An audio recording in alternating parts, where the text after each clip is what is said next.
Hey there, all you fantastic people. I hope your day has been absolutely wonderful. We're back with another thrilling episode of What If Naruto Became the Bodyguard of Azula. Make sure to show some appreciation to the talented author behind this fanfiction. You'll find the link waiting for you down in the description. In a crossover fanfiction, Naruto and Azula navigate their roles and personal struggles.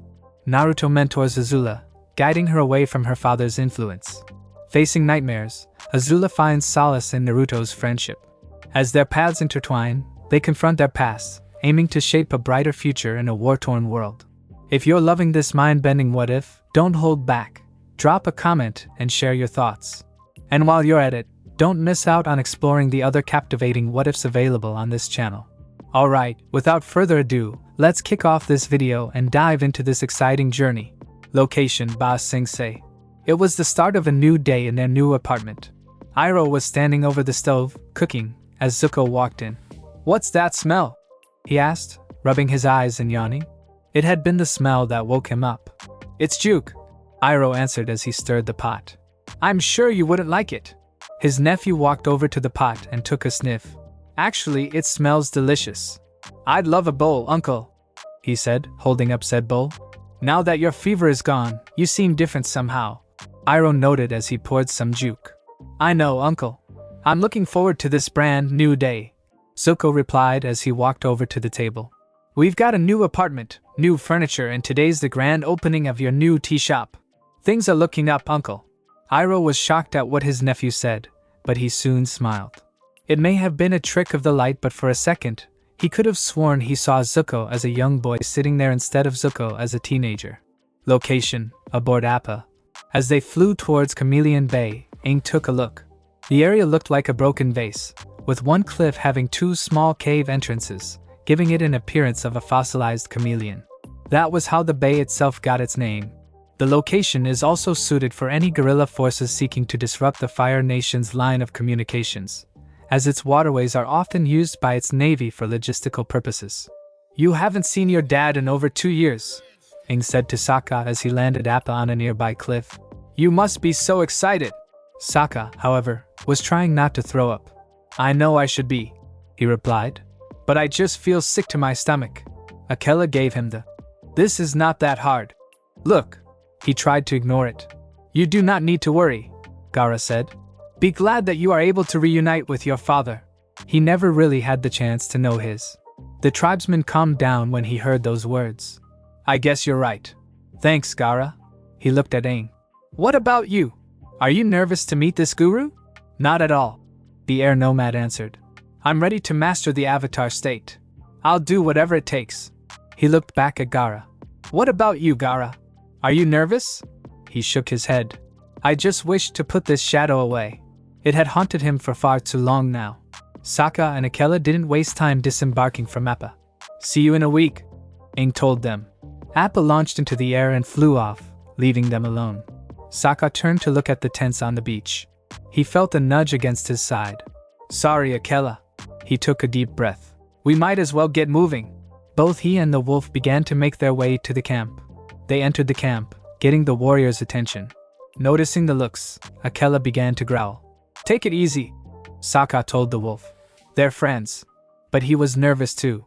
Would they treat him like a kid again, or as a man? They kept walking forward, until they were blocked by a warrior.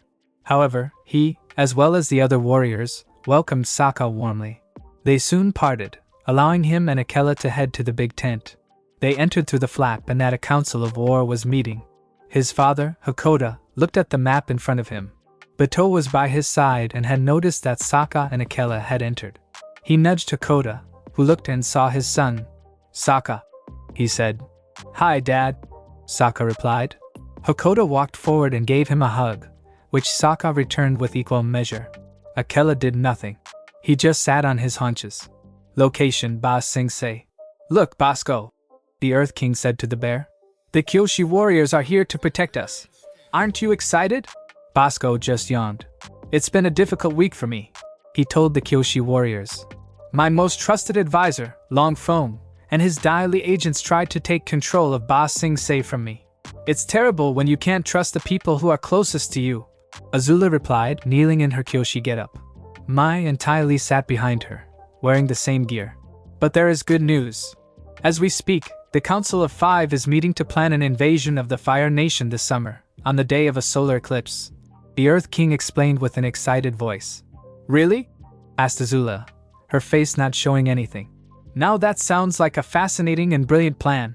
Due to the fact that General Fong's base was captured by who we now know as the Scarred Dragon, the launch point has been changed. General Hao announced as he and the other generals stood over the map. But nevertheless, in 2 months, the army and navy will invade the Fire Nation on the day of Black Sunday. He bent the Earth Kingdom pieces on the large map over to where the Fire Nation was. Momo leapt up onto the map and knocked down the pieces. Or we could send in Momo to do some damage, Katara said from where she knelt on the opposite side of the map, laughing. The generals did not laugh with her. Sorry. She finally apologized. Never make jokes in a war council, Katara. Asuma told her from where he knelt by her side. It didn't help at all. General Hao bent the pieces Momo had knocked over back up, scaring Momo, who ran back over to Katara. All we need is the Earth King's seal in order to execute the plan. He bent a piece of the table over to where Katara, Team Asuma, and Shuya knelt. Katara picked up the scroll and stood up. Everyone else followed her. I'll get these scrolls to him right away. Thank you, General Hao, she told him. They bowed and walked away. Location, aboard Appa. They approached the Eastern Air Temple, sailing through the air. Aang could see that the Air Temple was just as ruined as the other two he had seen. But it did nothing to hide its beauty. As they came closer, he saw that someone was mediating alone. He had Appa land on the ground beneath the meditating man. Hello? Called out Aang. Both he and Gaara got off Appa and walked up the stairs, leaving Kankuro and Temari on the sky bison. Your guru Puthik, right? The person who attached the note to Appa's horn that brought me and Gaara here. Indeed, the guru answered. I was a spiritual brother of your people and a personal friend of Monk Gyatso. The man sounded wise, as befitting his age. Aang was briefly surprised at that revelation, while Gaara kept his face emotionless. In your note, you said you could teach me to gain control of the Avatar state, the Avatar said as they sat down. How? You must gain balance within yourself, before you can bring balance to the world, Puthik answered. And the first step to gaining balance is this. He handed Aang and Gaara a cup each.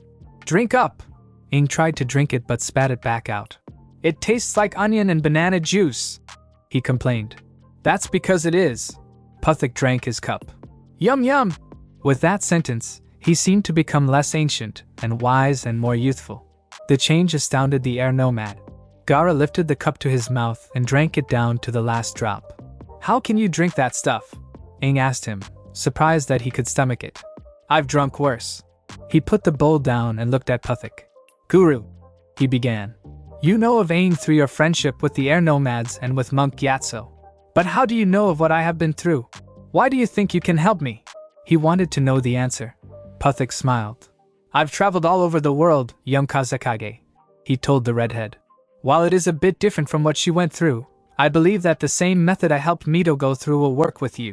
Gaara's eyes widened slightly when he heard that last part. You knew the Lady Mito? He nodded. Of course, she was also a personal friend. Who is Lady Mito? Aang asked. It didn't sound like anyone he was supposed to know. Gaara explained it to him. Lady Mito Uzumaki is the grandmother of Lady Tsunade, the Godame Hokage, and the wife of Hashirama Senju, the Shodame Hokage and one of the founders of Konoha. In a way, she is distantly related to Naruto. He turned to Puthik and bowed his head, while Aang's eyes widened after he had just heard this unusual bit of information about his enemy. To meet someone who had known them is truly an honor.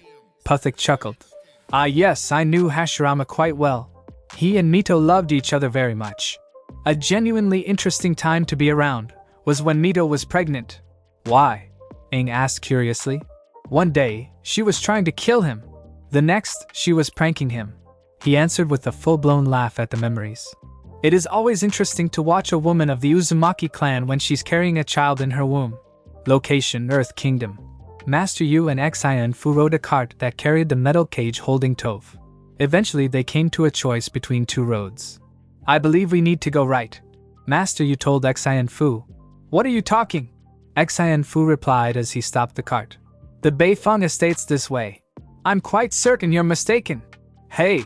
Toph called out, banging on the cage. Can you two old ladies quit your bickering for a second? I got to go to the bathroom.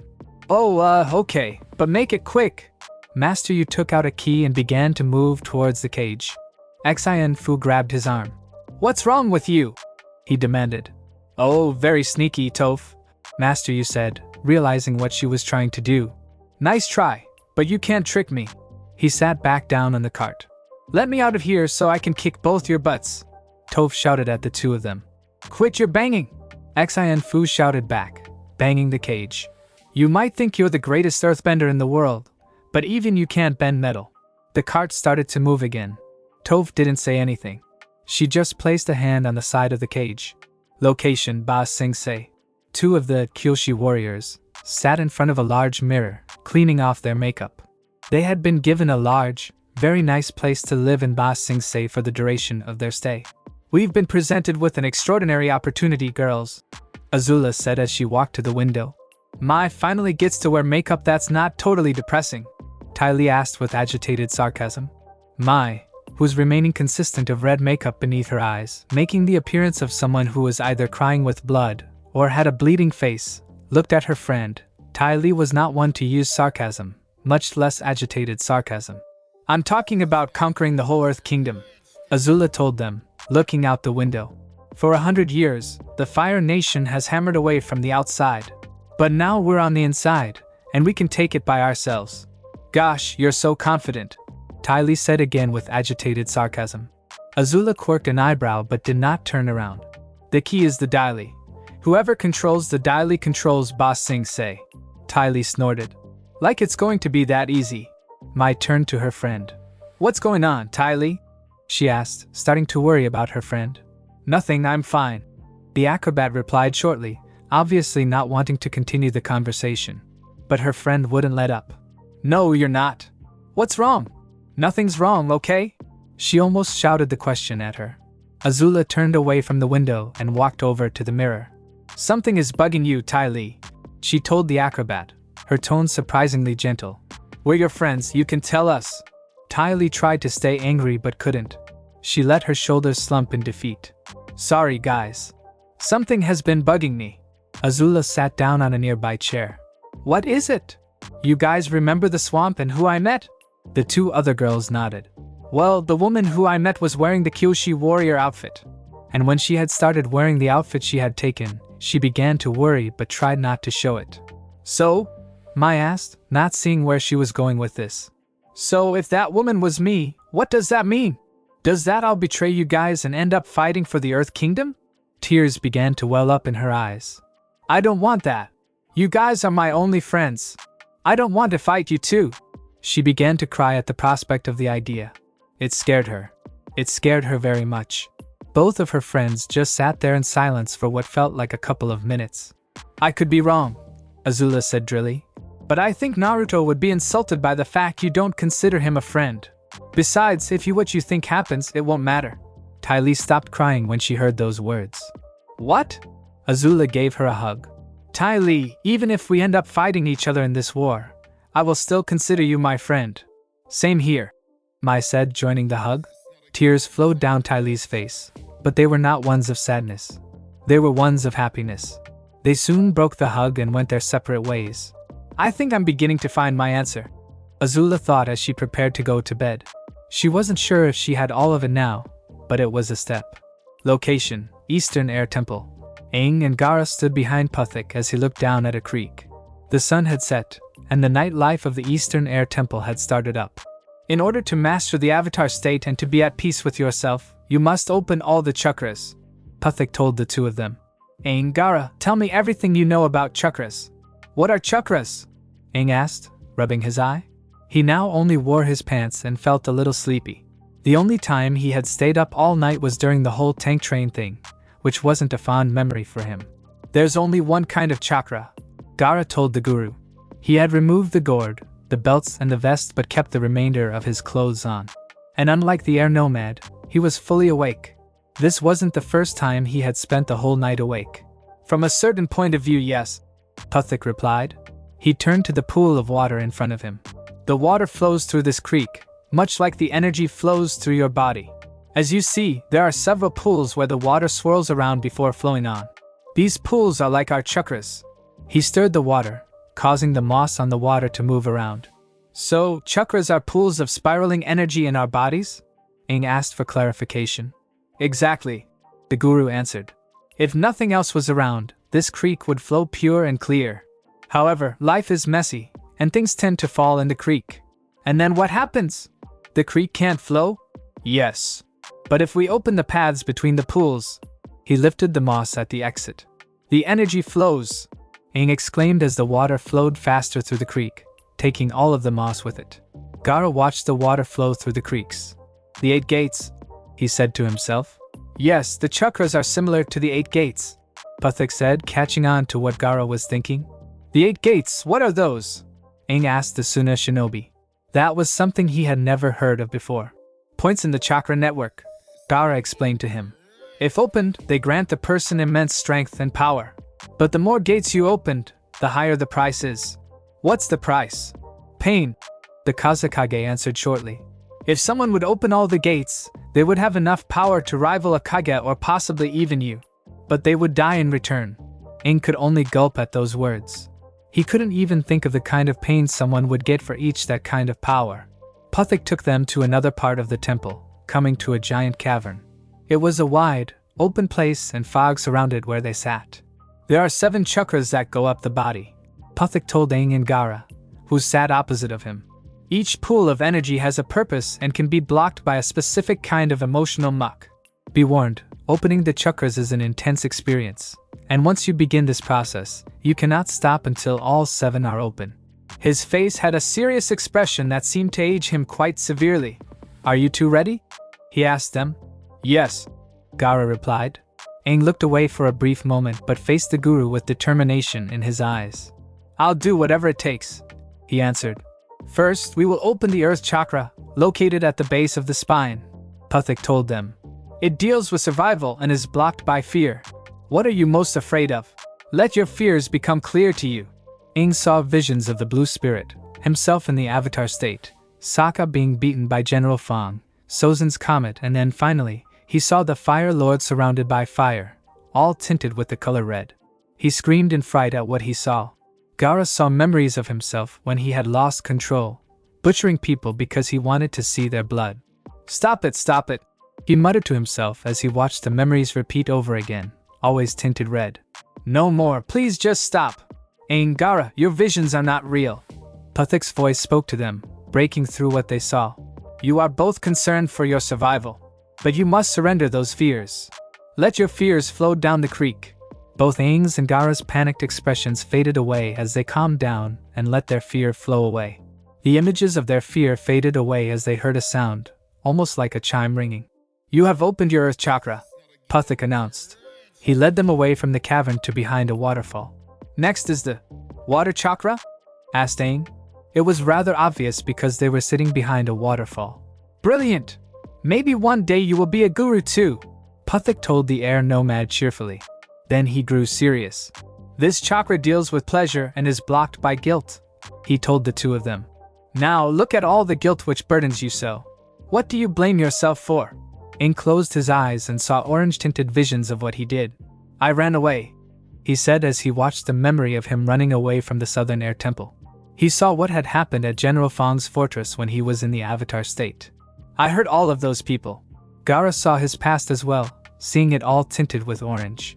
I had caused them so much pain, he said as he watched the people of Suna looking at him with scared expressions when he was a child. Another appeared before him, one where he was still a child but would kill anyone that earned his ire. I have too much blood on my hands. Accept the reality that these things happened, Pathik told the two of them. But do not let them cloud and poison your energy. If the two of you are to be positive influences on the world, you need to forgive yourselves. Both Aang and Gaara were able to do that, silently surprised by how easy it was, making them hear ringing chimes again. Location: Chameleon Bay. This bay leads directly to the outskirts of Ba Sing Se, Hakoda told Sokka. We've been using these tangle mines to stop the Fire Nation ships from getting through. He looked at the mine that he and his son were sitting in front of while Akela sat by Sokka's side. Your father invented tangle mines himself, Bato told Sokka as he filled up the mine. Once he was done, he walked away. Sokka looked over the mine. Destructive, buoyant, and he took a sniff, which made him gag. Akela was smart enough to not try and smell what was in the mine. Horrible smell, he finished. Very perceptive, Hakoda praised his son. The mines are filled with skunk fish and seaweed. He placed the top on the mine, closing it. When a ship detonates the mine, the seaweed tangles up the propeller, and the foul smell forces people to abandon the ship. He used his machete to scrap off the remaining nicks. I call it the stink and sink. Sokka laughed. Good one, Dad. You're definitely your father's son, Bato said nearby, rolling his eyes. Akela nodded in agreement with the older tribesman, even though no one saw him do it. A water tribe warrior ran up. Hakoda, our scouts have spotted 4 Fire Nation ships, he told his chief. Hakoda stood up. Bato, get these mines loaded up. The rest of you men, prepare for battle, he ordered his warriors. They all ran off to do what they were ordered. What should I do, Dad? Sokka asked, still sitting on the beach. Even though he had been tried and tested, he still felt like a kid who wanted to be a man. Aren't you listening? His father asked back. I said the rest of you men get ready for battle. He brightened up when he heard those words, happy to hear his father treat him like a warrior. He stood up, nodded once, and ran off to prepare, Akela on his heels. Location: Ba Sing Se. Zuko and Iroh stood at the back of their new restaurant, watching customers come in. Who thought when we came to this city as refugees that I'd end opening my own tea shop? Iroh asked his nephew. Follow your passions, Zuko, and life will reward you. Congratulations, uncle, Zuko told him. I'm very thankful. You deserve it. The Jasmine Dragon will be the best tea shop in the city. With the way the customers were coming, that was going to be absolutely true very soon. No, I'm thankful because you decided to share this special day with me. It means more than you know. He placed a hand on Zuko's shoulder. Zuko gave him a hug in response. Now let's make these people some tea, he declared before walking to the back. Iroh stared at him and again, he saw the young Zuko for an instant. Yes, let's make some tea, he agreed, following his nephew to the back. Location: Eastern Air Temple. Puthik, Aang and Gaara sat on a ledge, watching the sun rise. Third is the fire chakra, located in the stomach, Puthik said to the two of them. My fire chakra would like to eat something other than onion banana juice, Aang said, holding his stomach. He was hungry and that stuff wasn't really cutting it. Gaara, on the other hand, didn't say a word. Puthik chuckled. Good one, he told the air nomad. Moving on. His tone became serious.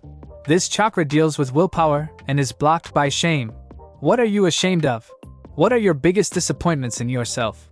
Aang meditated and saw a yellow-tinted vision of when he tried to learn firebending from Zhong Zhong and what happened due to his impatience. I'm never going to firebend again, he declared. I can't. You will never find balance if you deny this part of your life, the guru told him. You are the avatar and therefore, you are a firebender. Aang did indeed open the fire chakra, but it did ring out a chime. Instead, it sounded like a soft whisper. That chakra opened less like a flowing creek and more like a burping bison, Puthik noted. Aang then proceeded to burp, loudly. Tastes like onions and bananas, he said. But strangely something else, pickles? Puthik just shrugged. He turned to look at Gaara. And what are you ashamed of, young Kazakage? He asked. What Gaara saw was the villagers avoiding him, his siblings staying away from due to fear, his father giving him only looks of disappointment. I've caused them so much grief, he muttered as he looked at the yellow-tinted memories. And yet they have forgiven you for what you did. You protected them from dangers many would run from. Let your shame flow away. Gaara concentrated, letting his shame drift away. They heard ringing chimes again. That's more like it, Puthik told him with approval. Location: B.S. Sing Se. Two Daily agents slid down on the columns, listening in on what the Kyoshi warriors were talking about. I'm tired of wearing this girly disguise, Mai said as she sat on the steps. I don't know how anyone can fight in this. Maybe that's why it was so easy to beat the Kyoshi warriors and take their clothes, Ty Lee suggested as she practiced her chi blocking. How much longer do we have to serve the Earth King? The knife wielder asked aloud. If I have to clean up one more pile of bear poop, I'm going to throw up. Princess Azula promised we would go back to the Fire Nation as soon as we captured the Avatar. We just have to be patient. The acrobat started to practice her acrobatic movements. "Shush up!" Mai ordered, standing up. "Do you want the whole palace to know we're Fire Nation?" "Sorry!" She instantly apologized. The two agents shared a look and began to climb back up the columns. What they didn't know was that in the shadows of the columns behind them was Azula. "Good work, girls," she said. "I'm sure the Daily will deliver the message." Location: Eastern Air Temple. Puthik led Aang and Gaara to a ruined building where statues of past air nomad nuns stood. "The fourth chakra is located in the heart," he told the two of them. "It deals with love and is blocked by grief. Lay all your grief out in front of you." Aang looked at a statue of an air nomad with sad eyes before closing them. He mediated and saw his people appear before him in a landscape tinted green. He smiled, but the smile turned into shock when they disappeared into plumes of smoke. "You have indeed felt a great loss," Puthik's voice said as it echoed around him. "But love is a form of energy, and it swirls all around us." The air nomads reappeared, floating in the air. The smoke lifted Aang up into the air as well. "The air nomad's love for you has not left this world. It is still inside of your heart, and is reborn in the form of new love." The smoke created by the air nomads began to coalesce together to form a face. To be more specific, it formed Katara's face. "Let the pain flow away." The chimes rang again and Aang opened his eyes, tears of joy flowing freely. "Very good," Puthik told him. He wiped the tears away. "Can I have some onion and banana juice, please?" he asked. For some reason, he was slowly beginning to like the stuff. "Of course, but first." The guru turned to look at Gaara. "You say that you have caused people grief. But what has caused you grief?" What Gaara saw was his family when they were younger, along with his father and his uncle. "They were afraid of me, and for good reason," the Kazekage said as he looked at his family, all tinted green. "You felt that your father was disappointed in you and that your uncle tried to kill because of your mother," Puthik told him. "But even if they did not care for you, your brother and sister did. And in turn, so did the people of your village. Do not let the memories of your father and uncle trouble you anymore, let them drift away." It was difficult, but he managed to do so. They did not hear the chimes when he did, but the soft whisper instead. "Is that hard to let them go?" Aang asked him. "Despite what they did to me, they are my father and uncle. I cannot help but love and remember them," he replied.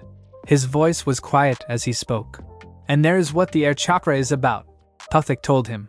He led the two to a room that was dominated by a giant statue of an air nomad woman. "The fifth in the chain is the sound chakra, located in the throat. It deals with truth and is blocked by lies, the ones we tell ourselves." Aang closed his eyes and saw a vision tinted sky blue of when Katara asked him that one question. "Why didn't you tell us you were the Avatar?" "Because I never wanted to be," he said. He never wanted to be the Avatar. He just wanted to be another air nomad, hanging out with his friends and exploring the world. "You cannot lie about your own nature," Puthik told him. "You must accept that you are the Avatar." What Gaara saw was the time at the Konoha hospital, when he was about to kill Lee. Naruto and Shikamaru had stopped him. The words he said came back to him. "I live solely for myself. I love only myself. I was a fool," he muttered. What he had said that day now sounded completely idiotic to him now. "Only if you think so," Puthik said. "But if what you thought about yourself was true, why did you stay in the village? Surely you would have left the village in order to kill more people so you could prove your existence. The fact that you had stayed shows that you have lied.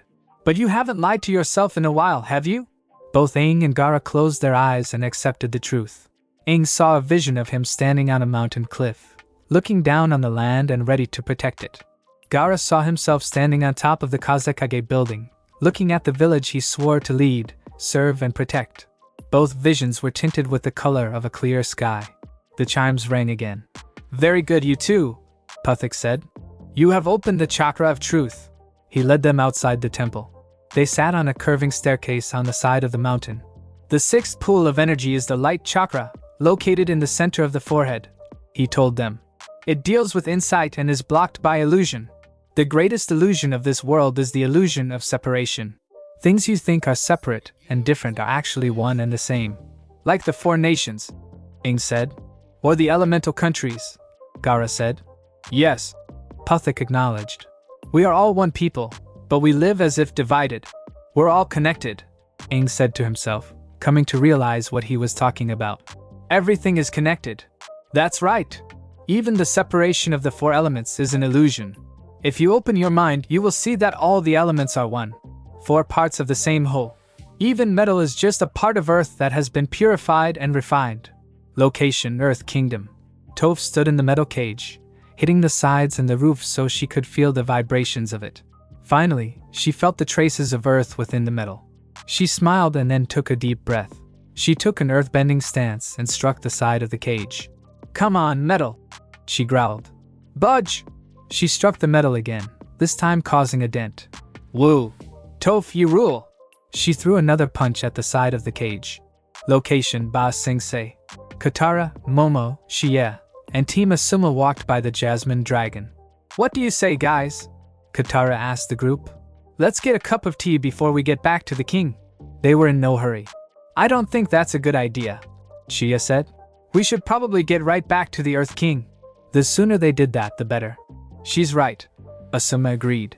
"These scrolls need to be delivered ASAP. "Oh, come on, Sensei," Choji said. "It won't hurt to take a small break." "Yeah, it's just one cup of tea," Ino pitched in. "We have plenty of time." Asuma thought it over. "Fine, we can stop for a small break," he conceded. Everyone else, except for Shikamaru, who didn't care, cheered slightly at the small victory. They walked up to the entrance. "Table for 7, please," Katara told a nearby waitress. They waited nearby. As they waited, Team Asuma checked the place. It was certainly busy, if the number of customers was anything to go by. "Uncle!" called out Zuko as he walked through the tea shop, holding a tray in his hands. "I need 2 jasmines, 1 green and 1 lychee. I'm brewing as fast as I can," Iroh replied from the back, also holding a tray. Katara just looked at the two of them with a stunned expression before bolting out of the restaurant. "Katara, wait!" Shie shouted, going after her and Momo. "What's wrong?" she asked as she caught up with the waterbender. "Those 2 men were Prince Zuko and his uncle," Katara told her. "We have to get back to the palace." Shie grabbed Katara's arm and sped up, leaving a dust trail behind them as they ran to the palace.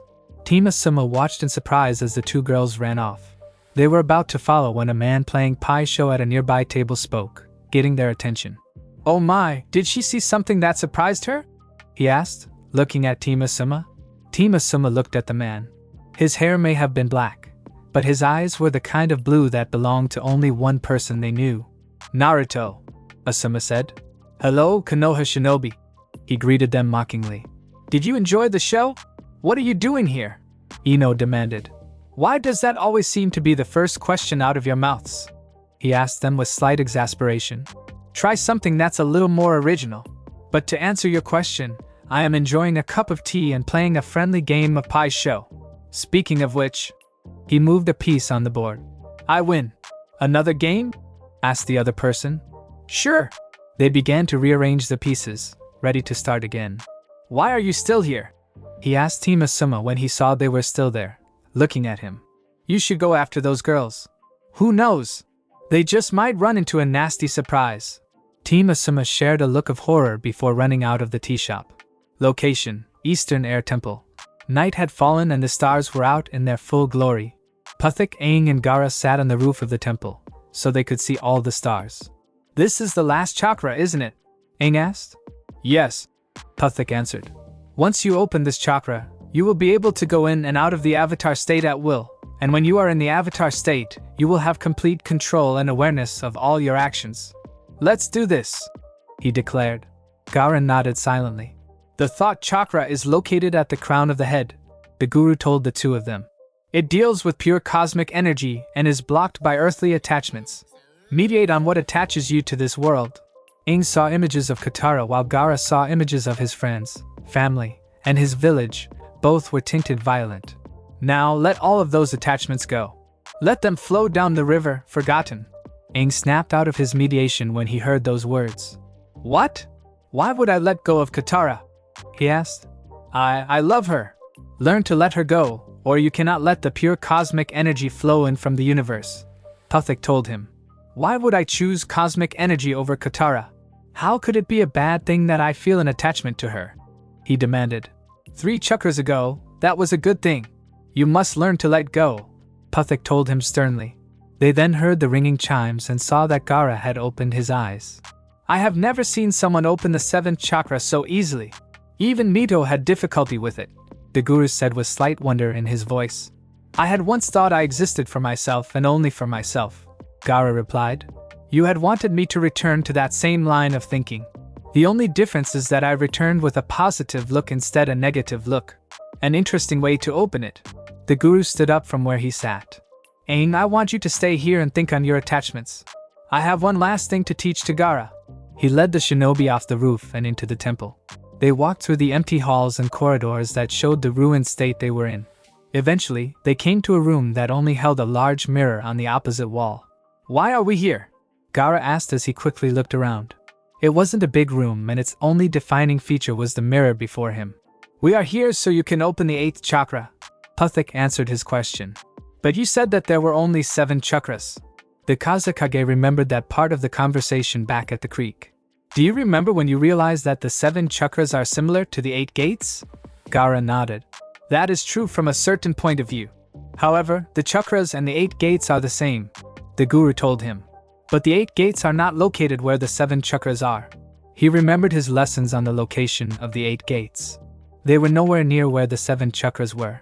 Remember your basic lessons in chakra, Puthik reminded him. It comes from both the physical energy that is in every cell of your body and from the spiritual energy gained from exercise and experience. The location of the 8 gates is the physical side and the location of the 8 chakras is the spiritual side. The earth chakra is the gate of opening. The water chakra is the gate of healing, and so on. Are you ready? He fell silent for a moment, and then he nodded. Yes, I am ready. He sat down in front of the mirror and looked upon himself. The 8th chakra is the mirror chakra, known to shinobi as the gate of death, located in the eyes. Puthik began. It deals with acceptance and is blocked by denial. You must be able to accept who you are and what you have been. Look deep inside yourself and find the shadow of Shikaku. Gaara closed and concentrated, trying to reach that level of depth. Visions of what he had seen before guided his way, the colors intermixing with one another. A part of him wanted to stop, but he pressed onwards. When the last vision showed itself to him, he opened his eyes again and saw nothing but darkness. That was all he could see, darkness. It felt like he was standing in a void. Well, look who it is. A voice echoed all around him. The Kazekage himself. I'm honored. Show yourself, Shikaku, Gaara commanded. He knew the voice well enough to know who it was talking. Footsteps were heard coming towards him. Out of the darkness, another Gaara appeared. This was different because of the crazed grin he wore, and that his eyes were not green, but gold. Is that any way to speak to your mother? Shikaka asked him. You are not my mother. He was a fool to even think of such a thing. But then again, he had no actual mother when he grew up. He only had Shikaku. You were the one calling me that. His gaze hardened. That is, until you forsook me. I had to rely on my power, not on yours. He wanted to be a shinobi people could depend on, not a Jinchuriki they would all live in fear of. You abandoned me, Shikaku accused him, his voice screaming into the void. But he wasn't affected by the scream that seemed to echo all around them. I did not abandon you, he replied. The Akatsuki extracted you from me. You're but a shadow of Shikaku. The shadow rushed forward and grabbed Gaara by the throat. You think because you've opened the chakras, you'll be able to banish me? You'll never be rid of me. I will always be there to plague your dreams. I won't fade away, he screamed, lifting the Kazekage into the air. Again, the scream echoed in the void. And again, he wasn't affected by it. I know, because I will not allow you to fade away. His simple reply stunned Shikaku. What are you saying? He asked as his grip on Gaara's throat loosened. The redhead landed on his feet easily enough and faced the shadow. When I first came to this temple, I wanted to get rid of you so I could be free of past memories, he said. But I now realize that if I were to do that, I would be denying a part of myself. I must be able to accept everything about me, which includes my past and you. You may just be a shadow of Shikaku, but you are still Shikaku. You are a part of me. So I accept you. What you are and what you will be. So you'll just accept me? After all I've done to you? Tears began to well up in Shikaku's eyes. Why? Because I can, he answered. Thank you, Shikaku said before he disappeared. What Gaara heard this time was not chimes ringing but a bell tolling. He opened his eyes and looked at himself in the mirror. He couldn't say how, but he looked different somehow. "Congratulations, Gaara," Puthik said. "You have opened the last chakra and have made peace with yourself. I have nothing left to teach you." He stood up and faced the guru. "Thank you, Guru Puthik." He bowed to the man. "You're welcome, young Kazakage." He returned the bow. "I have to get back to Aang and see what his decision is." "Very well, I will go back to my brother and my sister." They walked out of the room and parted ways. As Gaara made his way down to where his siblings were, he looked around. Everything looked a little different, and yet, they were the same as before. Maybe it had to do with what changed within him. He was silent when he finally made it to where Temari and Kankuro sat next to Appa. "Got any 3?" Kankuro asked his sister, holding cards in his hands. "Go fish," Temari told him, also holding cards. "Damn it! Now I know you're cheating," he accused her. Ever since they had started playing, most of what he got out of her was, "Go fish," and it had finally gotten to him. "No, I'm not," she protested angrily. "Is this because Gaara and I walked in on you and Shikamaru?" The puppeteer shinobi asked her. "Is that why you're always cheating now? Oh, will you just let go already?" That was old news, and the two of them would still not let it go. "Let it go," he repeated. "We walked in on our half-naked sister straddling Shikamaru Nara and trying to take his shirt off." "Well, you should've." She stopped when they heard footsteps coming towards them. They turned to see Gaara coming up the steps. "Temari, Kankuro," he greeted them. "Gaara, is everything okay?" Kankuro asked. His brother looked different somehow. "Everything is fine. I've opened all the chakras and have come to terms with Shikaka's shadow," he told them. "I can finally sleep peacefully." "That's great." Temari congratulated her brother. "Do you feel any different?" Like Kankuro, she could see that he looked different. He walked over to Appa and climbed atop the sleeping sky bison. "I feel a little tired. I think I'll..." He never finished the sentence because once his head touched Appa's fur, he was out like a light. Temari and Kankuro continued their game quietly. They weren't going to begrudge their little brother of his first night of peaceful sleep. Location: Ba Sing Se. Katara ran into the throne room, Shia right behind her. They noticed the 3 Kyoshi warriors kneeling in front of the throne. "Thank goodness you're here, Suki," Katara said. "Wait, princess. That's not..." Shia tried to tell her, but Katara continued ignoring her. "Something terrible is going on. The Fire Nation has infiltrated the city," the waterbender told who she thought was Suki. "Not only have we seen the Fire Nation Paragon, but I just saw Prince Zuko and his uncle. We have to tell the Earth King right away." Suki stood up and walked forward. "Oh, don't worry. I'll be sure to let him know," she said, her gold eyes gleaming in the light. "That's not Suki," Shia finally said. Momo screeched and flew away. Katara was about to attack when Ty Lee leapt at her and Shia, blocking their chi and knocking them out. They both fell to the floor unconscious, Katara landing in the water from her pouch. "Not bad for a circus freak, right?" Ty Lee asked the unconscious waterbender. "What?" "Got nothing to say." When she had heard that insult at the back of the drill, she had been enraged. And now, she had delivered payback. "That's enough, Ty Lee," Azula told her as she and Mai stood over the 2 unconscious girls. "So, Zuzu's in the city too? I think it's time for a little family reunion." They didn't notice the flying lemur escaping, nor did they notice the 4 shadows at the throne room door. Location: Eastern Air Temple. Puthik rejoined Aang on the roof, having left Gaara to go back to his family. "I've thought about my attachments," Aang told the guru as he sat back down. "And?" asked Puthik. "I'm sorry, but I can't let go of Katara." He just couldn't. "Aang, to master the Avatar state, you must open all the chakras," the old man told him. "Surrender yourself." The choice weighed on him. It was either the Avatar state or Katara, and he knew what he had to do. "Okay, I'll try." He closed his eyes and once again saw an image of Katara. "Now think of your attachments and let them go," Puthik's voice told him. "Let the pure cosmic energy flow." The image of Katara disappeared and he found himself standing on bridge of light above the world. Looking at where the bridge went to, he saw a larger image of himself, the eyes and tattoos glowing white while everything else was black. He knew that this was the form of the Avatar state. He walked forward and his own tattoos began to glow. The Avatar state lowered itself to him and placed its hands on either side of him, encasing him in an orb of purple energy. It was going well, until he heard a familiar scream.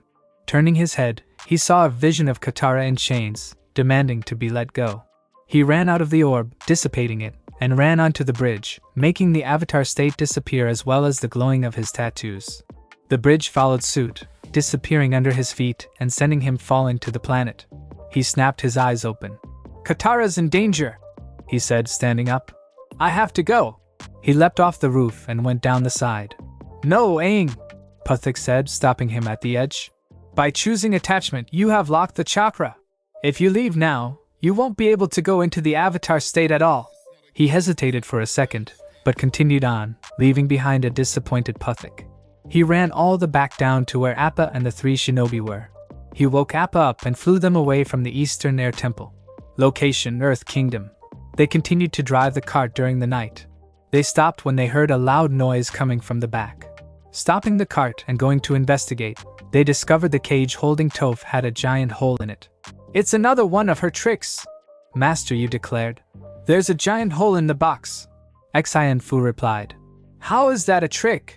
"It's not," Toph declared from behind them. "It's the real deal." She then bent the earth to jet out 2 walls from the ground. She then bent the 2 walls together, catching Master Yu and Xian Fu together, and then bent the walls into pushing them into the cage. She then leapt at the hole and bent the metal shut, sealing her 2 captors inside. "I am the greatest earthbender in the world," she declared after jumping to the top of the cage. "Don't you 2 dunderheads ever forget it." She leapt off the cage and began to earth surf away, heading back to Ba Sing Se. "I'm going to be stuck in here forever with you, aren't I?" Xian Fu asked Master Yu. They crammed into the cage and couldn't really move. "I have to go to the bathroom," Master Yu finally said. Xian Fu just banged his head on the metal. Location: Chameleon Bay. Sokka was just finished gearing up when Hakoda walked up to him and Akela. "Ready to go knock some Fire Nation heads?" he asked. "You don't know how much this means to me, Dad," Sokka replied, standing up. "I'll make you proud and I'll finally prove to you what a great warrior I am." He placed a hand on his son's shoulder. "Sokka, you don't have to prove anything to me. I'm already proud of you and I've always known you were a great warrior." "Really? Why do you think I trusted you to look after our tribe when I left?" he asked his son.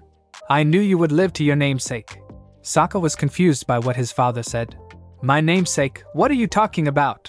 You were named after the first water tribe Paragon. From what your grandfather said around the fire, he was both a great warrior and a great strategist," Hakoda told him. "From what Bato has told me, and from what I've heard, you've certainly done well in both." He was silent for a minute as he went through what he had just heard. "Well, that's ironic," he finally said. "What do you mean?" his father asked. He pulled the Paragon medallion out of his shirt to show him. The implication was clear. Hakoda looked at the medallion, looked at his son, looked back at the medallion, and then laughed. "That is ironic." Sokka joined in the laughter. Once they were done, they made their way to the ship when Akela turned around and started barking. Sokka turned to see what the problem was, only to see Appa land in front of them. "This can't be good news," he said when he saw Aang's concerned look. After learning about Katara's predicament, Sokka and Akela boarded Appa, who then took off. As they flew away, Sokka looked back at the sailing ships. Hakoda looked back at the sky bison and smiled. Location: Ba Sing Se. 2 Dai Li agents led Azula towards Long Feng's prison cell. "What is this about?" she demanded as they entered the cell. "Your agents show up in the middle of the night and drag me down here? You will not treat a Kyoshi warrior this way." "But you're not a Kyoshi warrior, are you?" Long Feng asked, standing up. "Isn't that right, Princess Azula of the Fire Nation?" She went still for a moment when she heard those words. "It was rather foolish of you to come here without your bodyguard. Where is the Fire Nation Paragon?" "I don't need him at my side constantly," she replied angrily. "I'm capable of handling myself, despite what he thinks." She made it sound like he was holding her back. "Of course you are," he replied with condescending sarcasm. "What do you want?" "I want to make a deal," he told her. "It's time I regained control of Ba Sing Se, and you have something I need." "Oh? The Earth King's trust. Why should I help you?" "Because I can get you the Avatar," he said, walking closer to her. "I'm listening," he smirked. What a foolish girl. He had her right where he wanted her. Zuko and Iroh were closing up shop when a courier entered. "A message from the royal palace," he told Iroh, handing him a scroll and leaving. Iroh opened the scroll and read it. I can't believe it, he said in stunned surprise. What is it, uncle? Zuko asked as he walked up to him, wanting to see what the message said. It's great news! We've been invited to serve tea to the Earth King, his uncle told him before running off to the kitchen. Zuko just smiled and continued to sweep the dust away. His smile faltered when he looked out to the city and thought that the blue spirit was watching him from a nearby roof. He blinked and the blue spirit was gone. But he didn't like what the chill creeping up his spine that came afterwards. Azula was let out of Long Feng's cell.